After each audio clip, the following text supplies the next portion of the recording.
And basically this group of people moved to a business next to ours. Among them are some ladies.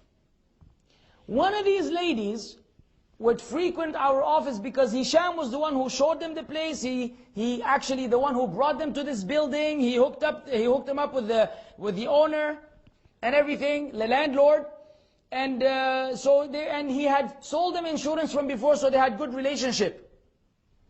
So when this lady, these ladies started frequenting, I'm Mr. Don't talk to me now. Okay?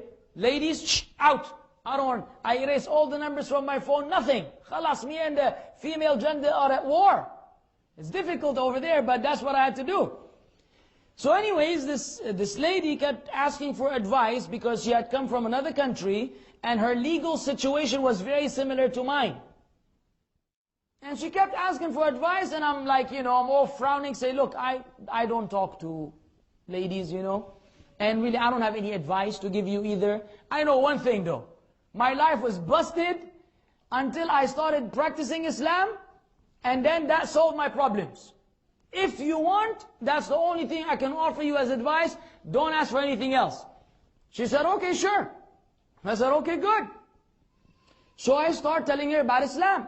Mind you, wallahi, I don't know what the word aqidah means. If you say aqidah, I say, what is aqidah? Zero. Only memorize these few surahs and tajweed only.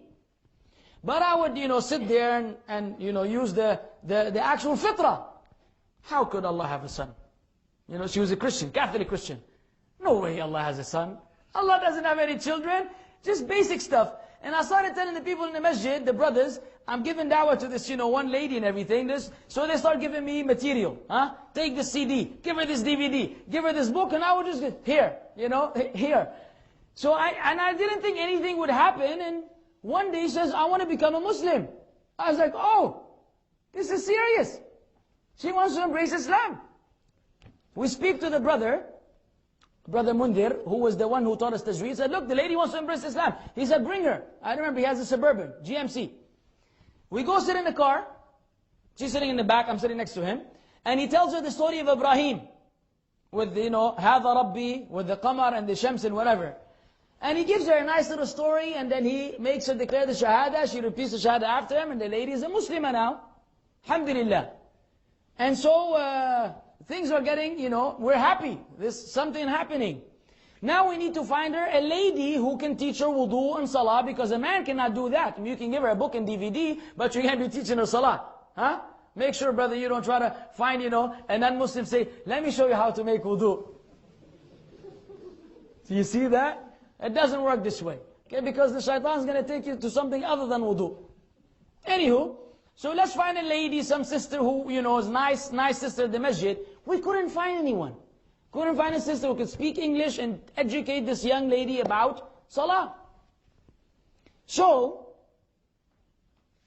I'm sitting with the brothers after Fajr, and one of the brothers says, so how is the new Muslim? I said, she's alright. Said, have you found someone to teach her? Said, no. He said, why don't you marry her? I was like, what? Marry? The last thing on my mind was marriage. I'm barely getting back on my feet, okay? I'm living in an apartment, in a bedroom, in someone's apartment, not even mine, not even in my name. No fulus to get married, really. I barely still paying my debt. The last thing on my mind is marriage, the last thing. But the idea just registered, So that's worth considering, Because I was initially there. So I called her, said, listen, I got something very important to talk to you about. Said, okay. And so I'm thinking now, of course, how foolish I am. I'm thinking like back in the Jahiliyyah, slick and everything, smooth operator, it's going to be smooth. So I said, listen, lady, I think we should get married. She's like, what? I'm like, what? How could you, come on. She's like, get out of here. And I thought that, I'm thinking, she probably likes me and everything. And turned out that lady has no idea what I'm talking about. And she was really sincere. I'm like, and so it was a major, shock for me. Disappointment, you could say. But I was a stubborn one. So anyway, she rejected, so forget about this. It's not about me, no. Marriage is not on the list of things that we can consider. But then I kept insisting, and every time I would, talk to her, I'd give her maw'idah. This dunya is not important, and what is important is the life to come. Eventually, somehow, Allah, convinced her that, this is something that can be done. Now, her parents are Catholic Christians, and the situation is not very good. She embraced Islam, and she's finally said yes. I called my parents, said, I'm getting married. They're like, what? But they were so happy that I've changed, and things are getting good. The last thing they want to do was kind of, disappoint me. Otherwise, your parents want to be there for your marriage. And they're all the way there. My father said, Yilli bi'ashbak baba. Whatever makes you happy, go ahead and do it. I said, okay, fantastic. So we go, and we speak to Mundir, we're going to have the marriage contract. I don't have any money. No dowry, no nothing. I remember I went to the supermarket, got some Oreo cookies, some Pepsi, and some milk. And we went to Mundir's house, he brought the brothers, made some tea and some cake.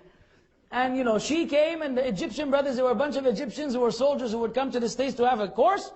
And they came for the marriage, and the dowry was, I teach her whatever I know of the Quran. Alhamdulillah, just to show you the mercy of Allah. Now you would think this would never happen, this happened. And it could happen to you and better than that. So I get married, and I don't have any means to get married. Nothing to offer.